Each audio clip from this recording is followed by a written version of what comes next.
Alright, so Thor Love and Thunder, what went wrong, what went right, very little, and what the heck were you guys honestly thinking with some things? And before you take a boner of hatred for me, like, this guy's a Marvel hater, start taking your actual schlong and typing on the keyboard, that this guy knows nothing about Marvel, he's never read a comic. Let me stop you right there. I have a Marvel Spider-Man onesie in my closet. I've watched the movies, I've watched the shows, I've read the comics. If you search up my search history on the Orange and Black YouTube, wink, you would see an X-Men category pop up. So yes, I do like Marvel. I'm not a DC fanboy just hating on this movie to hate for fun because that's what I like. No, this is what I saw in the movie. It did not work. There's a wide variety of people that think this movie is having mixed reviews, what they could do better, and don't do this next time. Please don't. Make it more like Thor Ragnarok or something else, but don't do some of these things last time. This is no particular order. There will be spoilers for the movie because how else do you expect me to break it down if I'm not talking about spoilers for the movie? It makes no sense. If you don't watch it, feel free to stay. Or feel free to leave and come back, drop a comment, and we will be right here. Let's get into it. No particular order. Dude, some of the jokes, man. Yeah, they're funny. Once.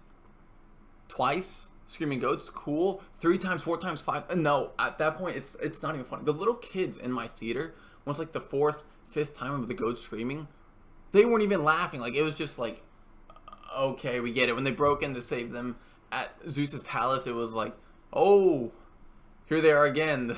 The screaming goats that we all love attached to Stormbreaker and the ship, because this is the major plot of the movie now. They're back to save the day. It wasn't hitting after the first 3, 4, 5 times. And that's not the first joke that's like that. We have Stormbreaker and Mjolnir. We gave these inanimate objects. We pretty much put them on their period for the whole movie so they can be pissed off at Thor and try and make amends because of whatever. It's funny the first time. Stormbreaker comes around and stares at Thor pretty much in the face. You get a good laugh. Second time, maybe, but when it becomes part of your plot to your movie and you're like, what are you talking about for that? It gets odd. When Thor was in Asgard, they lost the kids. He tried pretty much beaming himself back to go find Gore because he just talked to Axel, the floating head of doom. He was going away to try and save the kids. And he can't. Why? Because Stormbreaker's being pissy and blah, blah, blah, blah, and it's not letting him go. So then their next option is to clear off the ship, put Stormbreaker on there, load up the goats so we can get that joke in the movie again, and then we can get the Mjolnir joke in the movie again with Jane Foster, and then we can get Stormbreaker, get another joke in there again as they all travel to wherever. The joke's fine, but when it becomes a major plot for your movie, it's just kind of like, why is that the major? I don't know. It didn't make sense as opposed to Thor just beaming them out of there, but I get it, I guess. But repeating these same jokes just don't hit. It's like time number 3 or 4 of me seeing the same thing of Stormbreaker casually coming around looking at Thor, and I'm like, dude, like, you got me the first time. Second time I chuckled. Third time, fourth time I'm like, I just ain't about it. There was a couple other things that I liked and didn't like. Thor and Jane's relationship felt kind of one note part of the time. When they started finally bringing out her part of the cancer and her not being able to live again, and if she picks up Mjolnir one more time, she's gonna die. That was heartwarming. That was good. That's what we needed. And I'm glad they didn't throw it away like some of the other jokes and peoples that could have died in this movie, such as Lady Sith. We've seen her in like 3 other movies. People know who she is. She's a valuable character. She's a badass. She's dying on the battlefield after fighting Gore, the God Killer. And then she's like, I'm gonna die, but at least I'll go to Valhalla. Oh, cool. Oh, shit, Lady Sith is gonna die. And then Thor's like, yeah, by the way, no, the battle's over. You actually have to die within like a 5-minute time frame of the battle to actually go to Valhalla. So you might want to survive. I know you're missing your arm, but if you die right now, you're not going to Valhalla. And it's just like, that just kind of like killed the mood. I looked over at my friend while we were watching. I was like, bro, at this point I feel like I'm watching a spoof of a Marvel movie. Why could that not be a touching scene of her either dying or him having to save her? He was just like, no, by the way, if you die right now, like, you're donezo. You're going to meet Hela. You're going straight to the pits of fire because you didn't die within the approximate 5 minutes of the time frame of the battle in order to enter Valhalla's gates with Heimdallr. Cool. It was just a throwaway joke for whatever reason, because we thought in this movie, when emotion was building up, when stuff was getting tense, we couldn't have that. We have to take that intensity and throw in a quick one-liner to make maybe 5 people in the audience laugh, 6 people, not even everyone. It just kind of pulls you out of the movie because you're like, oh snap, this character's about to die. We know this character. Some of us love her, some of us like her.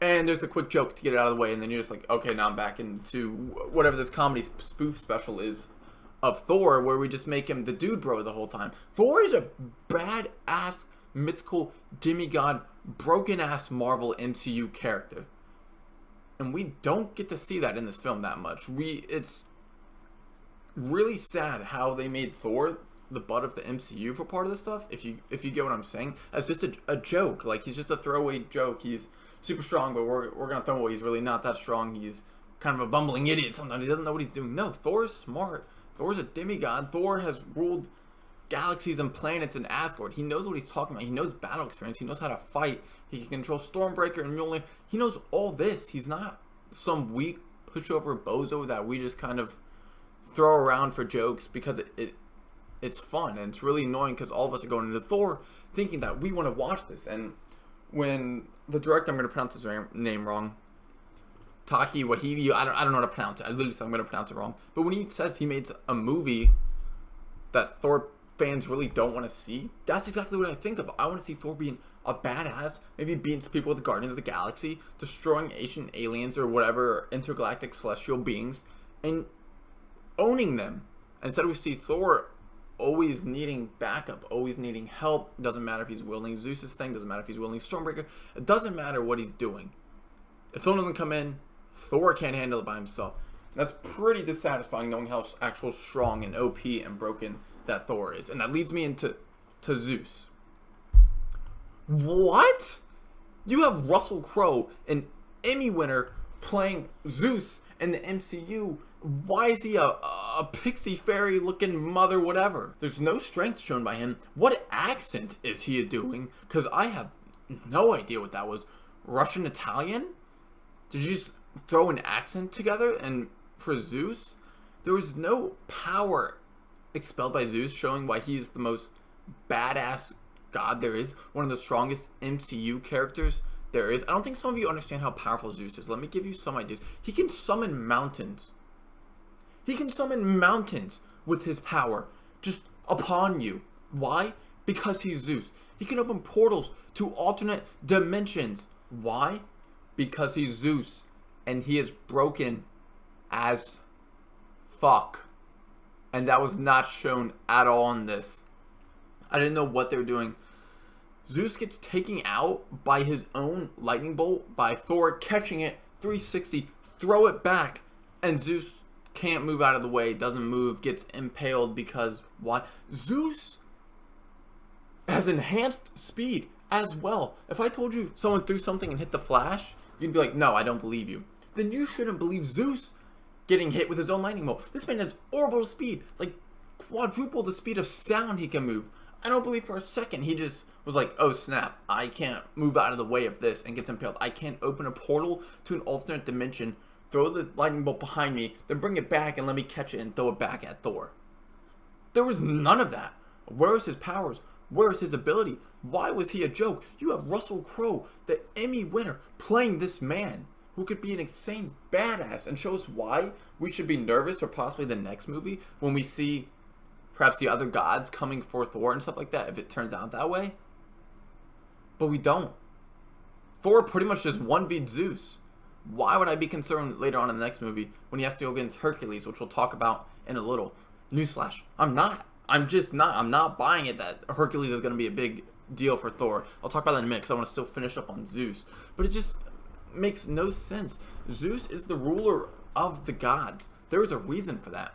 There should be no reason he's taken out by Thor just by that. Now, we got a good part with him when he came down and talked to Thor when Thor was naked. That was probably a massive song. I'm not even going to cap with you guys right now. That was probably insanely long and girthy. But anyways, he comes down and he's like, yeah, dude, pretty much, yeah, I am afraid of Gore. Because he has the sword, and he's been murking gods left and right, and I ain't trying to be a part of it. You see all these baddies I got up here on my platform? I'm trying to clap all of them tonight. Anything like that. But then he just turns it into, like, a joke and goes back to doing his showman stuff. Look at me introduce myself with fireworks. Happy 4th of fucking July, everyone. Zeus is here. No beating the ass of anyone. No single-handedly trying to destroy Thor, Valkyrie, any of them. No, gets taken out by his own lightning bolt. No skill, no power. Anyone could have played this role. When we saw Russell Crowe was cast as this man, there was just nothing. Zeus not built like a god. He has a random armor plate looks like he bought at Halloween store, wearing a leotard skirt and scurries down the steps and just prances the whole time and puts on a show. Zeus can show showmanship. That's fine. That's cool. He probably needs it. But it doesn't have to be so mediocre when he does it. And there's no authority. There's no demand. There's no, like, fear from the other gods that this is one of the most powerful beings in the universe. He's on par with the Celestials. He's literally matched with them. It just makes no sense how they did Thor. Like, he's matched with Odin. He's matched with other gods in the MCU, and it's just, we're just gonna troll Zeus for what reason? That was a big problem I had. I wasn't about it. I did like how they started throwing quote unquote blood, and when they were slicing up the cards and they were bleeding gold everywhere, pretty much. That was cool. They probably gave them the rights, like, yo, I want to throw blood in, but it can't actually be blood, so make it a different color. That's fine. That's cool. We get that. We need to talk about this, though. The mastermind of the movie, the best part about it has to be, not only my opinion, but pretty much everyone I see, Christian Bale. Man, this guy was acting his ass off. Every time he was on screen, I was glued. Show me more Bale. Give me less Mjolnir, period, BS. I don't want to see that. I don't care about that. Give me less Zeus if you're going to make him a pussy. Give me more Christian Bale. When he was on screen, I was glued. I want to see what's going on. His Joker-ish, mad mind, ruling with power, wants revenge, the way he was portraying Gore, was awesome. Was there enough of him? Not even close. Not even close. We got tales throughout the movie of Gore just butchering other gods and destroying them. Why can't we see glimpses of that? Why can I see Thor or Gore take down some badasses, build them up a little more, give him some more screen time, and let us think, oh no, when Thor goes against him, it's going to be a fight. When Thor comes up against him, he better be ready. No, we don't see Gore doing any of this stuff. And that would be way better, seeing as he is the best part of your film. Why did you cut out so much of him? I don't understand that. Apparently there's like 30 minutes of extra Gore footage on the cutting room floor, it seems like. And whoever cut that out, you need help. You need help, because that was the best part of your movie. The fight scene with them on the Shadow Planet, where he's using Shikamaru's Shadow Possession Jutsu to try and fight Thor and Valkyrie and Jane Foster, also known as Thor, was awesome. Gore was kicking ass.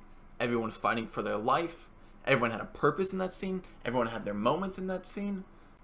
And it was great. The colors were fantastic. You could see around Mjolnir how she had the glowing blue lights around where the cracks are. Everything else was black and white. Very little color, except for when blades clash and stuff like that. That was great. That was awesome. Where was all that in the rest of the film? Because we needed more of that, in my opinion. Bale was doing fantastic. I would love to see him more as Gore. Just show us more of him being a badass. Take out the goat screaming for the 4th time. Take out Mjolnir doing some bullshit. Take out some of the one-note sides with Jane Foster and Thor that we really didn't get. Or some of the back history of Gore. I'll be honest. Don't care about Gore's dads. Don't care about Korg's dads. I just don't. If you offered me right now, we can replace the backstory with Valkyrie and Korg's dads for another badass Gore fighting scene, I'm in. There's no doubt. I'm in. It's not a hard question. I don't care about that backstory. Korg's cool. He was a funny character they threw in Ragnarok. People loved him. I love him. He's a real fun character that breaks. He doesn't break the 4th wall, but he like breaks tense moments and stuff like that with his humor. That's great. But if I'm watching a badass Thor movie, I'm going to take more badass Thor and fight scenes over Korg the Rock Golem's back history of mating in the lava pit of doom. That's just my personal opinion. It's just, if we have time for stuff like that, we definitely have time for more Bale. We definitely have time for more scenes to make Thor a badass that we know he is, and how broken and how overpowered that he can be. And it's just frustrating with some of the stuff that they stuck with and the routes that they went with when all of this that could have been done. And Hercules, man, so the end credit scene, right? You guys watched it. Zeus is pissed. I'm angry pussy boy Zeus. Now I'm real mad at Thor for what he did, hitting me with my own lightning bolt. So Hercules, you're gonna go beat his ass for your father, right? Not 1% of me believes Hercules stands a chance in hell against Thor. Does he not realize Thor? You saw Gore in the movie, right? He was dual wielding Apex Legends heirlooms when he grabbed Stormbreaker and he grabbed the sword. That was badass. Thor in the next movie can be triple wielding Apex heirlooms with the lightning bolt. He can clinch that thing right in his ass, shoot the lightning from his peen. He can have Stormbreaker in one hand. He can have Mjolnir in the other. And how long is Hercules going to last? Not at all. I have a better chance lasting with Haley Steinfeld in bed than Hercules does against Thor in this scene. There's just not a chance in the world. Yeah, Hercules is strong. Super strength, super speed. He has his weapon and stuff like that. Don't care. Don't care. With Thor triple wielding weapons, with Thor dual wielding weapons, with Thor single wielding weapons, Hercules is going to get his little bulgy peen grabbed, ripped off, and Thor's going to teabag him back and forth. And back and forth. And back and forth. And then go do it to Zeus again. Why? We already saw him beat Zeus easily with his own weapon and his own kingdom on his home turf. So I don't believe Zeus' son, Hercules, is going to come out swinging like a badass the next movie and just give Thor a run for his money. Yeah, sure, it took on armies of ancient aliens, and Thor took on other stuff. He took on Thanos, and he took on the Dark Elves, and he took on Gore, the God Killer, and survived that. But just wait till Hercules shows up. Just wait. Hercules is going to give him a run for his money. No. No. There's not one part of me that believes that that's going to happen. Maybe Hercules rolls up with a gang of gods? Like we're about to gangbang you, Thor? Sure. Maybe. Unless Thor decides to give his power to a group of people again. Like, hey, Valkyrie and Guardians of the Galaxy, I know I didn't give you guys the power of Thor in the beginning of the movie. How about you come join me for my 5th movie, and I give it to you, and you back me up in this fight? Then what are you doing, Hercules? Nothing. Because you're a little pussy boy whose daddy got 1v1 and clipped on Twitch in front of the entire audience of the gods, and now he's sending you because he's all mad and angry. Now, if you would have made Zeus a badass, we wouldn't be having this problem. If you would have made Zeus insanely strong, broken, and we see that his sons probably has some good strength, maybe a little father-son duo trying to take on Thor, then I'd be a little concerned. But considering Zeus got pieced up, I'm not concerned. Considering Zeus has triple wielding heirlooms of Mjolnir and ancient weaponry with Stormbreaker and Zeus' lightning bolt, and he can gift the power of Thor to other people, no one's concerned. I'm not one bit concerned. Honestly, who wants to mess with Thor after this? They're underplaying how broken he would be right now and how underpowered Thor is with this.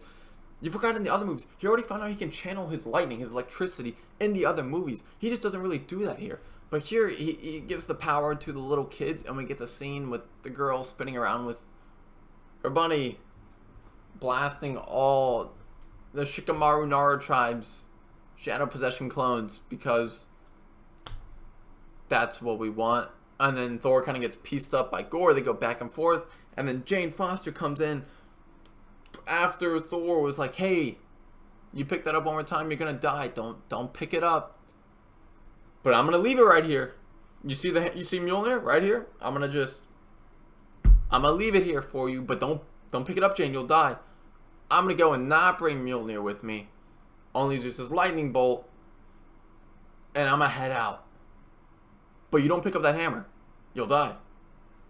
Alright, here I go. And then leaves. He could have grabbed it. He could have taken Mjolnir. He could have rolled up Mjolnir in one hand, Zeus' lightning bolt in the other, and just clapped Gore's cheeks. Just chuck Mjolnir, chuck the blade, do whatever he wants, and have his way with them. And then that just didn't happen. It just didn't happen. We left it there conveniently for plot armor for Jane to come in and get killed, and then she dies, but at least she was able to come in and save the day for Thor, which is great. It led to a little heartwarming part at the end with Gore changing his mind.